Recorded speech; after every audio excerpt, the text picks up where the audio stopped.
Le système vous ment parce qu'il vous fait croire que vous pouvez être mère, vous pouvez être femme, vous pouvez être accompli dans votre travail professionnel, que vous pouvez être bien dans votre peau et tout ça en même temps.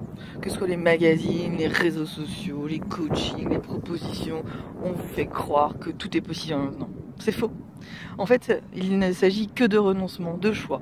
Alors le renoncement peut être temporaire ou bien définitif, mais en fait, cela suppose que tout peut être plus ou moins accessible, mais de façon alternée, mais pas en même temps. C'est par exemple le fait d'être mère, si vous souhaitez l'être, vous pouvez l'être de façon complètement différente.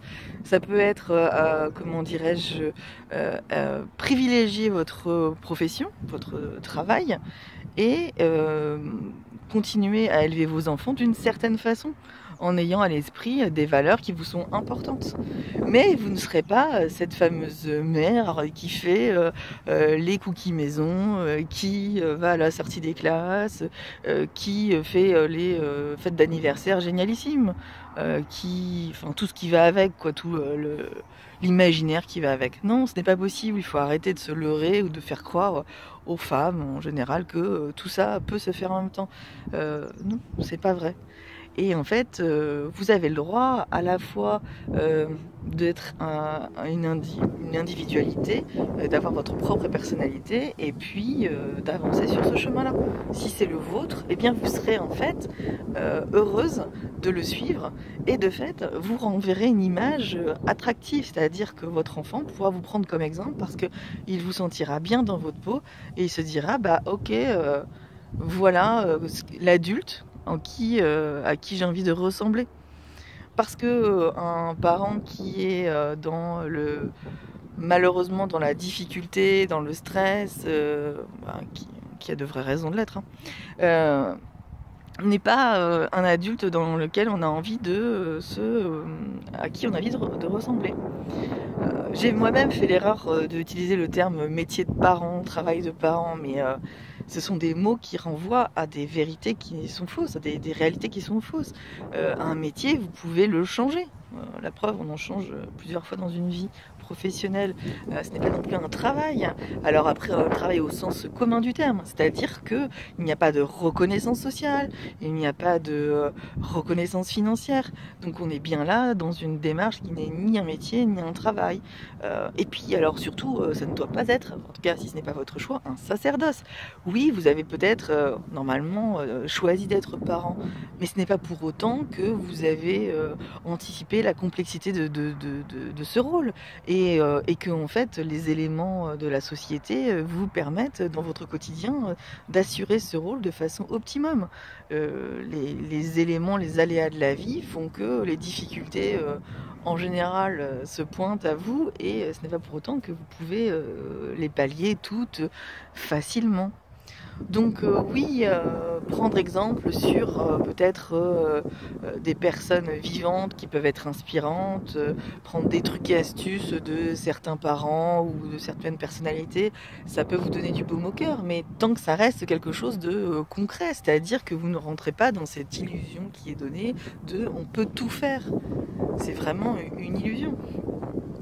Et par exemple, si on prend des gens, des personnalités, là j'ai lu le livre que je vous conseille évidemment fortement, de Titu Lecoq, Libéré, je sais pas si vous voyez grand chose. Et voilà, elle prend l'exemple de Shonda Rhimes, qui est donc une productrice américaine, et en fait, bah voilà. Elle dit clairement que non, elle n'est pas mère et productrice de grandes séries télévisuelles. Non, non, elle dit pas ça. Elle dit que elle a une nounou qui permet de pallier à toutes les difficultés quotidiennes, et que en fait sa vie n'est faite que de choix, c'est-à-dire entre soit passer le bain avec l'un ou plusieurs de ses enfants, soit elle crée la nouvelle série à succès Scandale. Donc vous voyez bien que il est nécessaire que vous ayez, de mon point de vue, conscience de cela. C'est-à-dire que ne participez pas à cette folie transmise par tous les biais réseaux possibles. Restez bien ancré dans ce qui vous vous convient. Vous pouvez être décider d'être mère et donc mettre de côté votre carrière professionnelle parce que cela vous intéresse, parce que cela vous correspond. Ok. Vous pouvez choisir d'être une professionnelle accomplie et de fait de mettre de côté votre relation à vos enfants parce que vous allez la créer mais d'une façon différente. Vraiment l'idée c'est que chacun s'y retrouve. Ne blâmez pas, ne regardez pas, ne vous comparez pas avec les autres femmes et mères parce que de toute façon vous ne savez pas ce qui se passe derrière, vous n'avez que l'illusion, que l'image de ce qui est transmis. Restez bien sur ce qui vous importe. Tentez de ne pas vous laisser influencer par les influenceurs.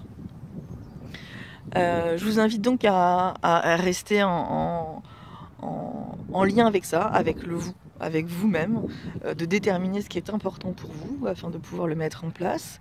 La société se doit de changer, elle se doit de changer à la fois dans le partage des tâches, je veux dire partage des tâches. En tout cas que le coparent puisse prendre pleinement les éléments de la vie quotidienne, afin que ce ne soit pas que l'un des parents qui fasse 90% des éléments, que ce soit un accord pareil de couple sur comment ça va se mettre en place et à quelles époques ou à quelle période vous allez partager les éléments, ou en tout cas vous allez donner plus d'accent sur la parentalité, ou à un autre moment vous allez plus donner d'accent sur votre côté professionnel. L'État devrait se mettre en place pour mettre des structures qui correspondent à la vraie vie des gens en fait. Je veux dire, des solutions de garde qui fonctionnent de 7h du matin à 18h du soir, peut-être que dans le monde de l'État c'est comme ça que ça fonctionne, mais dans la vraie vie, non. Il y a des gens qui travaillent le soir tard, il y a des gens qui travaillent les week-ends, voilà. Donc il faut de vraies solutions pour tout le monde et non pas que certaines solutions qui mettent en difficulté tout le monde. Donc vraiment, si vous le pouvez, ayez un regard doux, attentif à vous, afin de vivre au mieux votre quotidien. Et puis, n'oubliez pas, l'erreur, c'est important l'erreur, ça vous permet de savoir ce qui ne fonctionne pas et puis de modifier des éléments et d'avancer et de refaire des erreurs, mais ensuite de savoir où vous voulez vraiment aller. Soyez qui vous voulez être.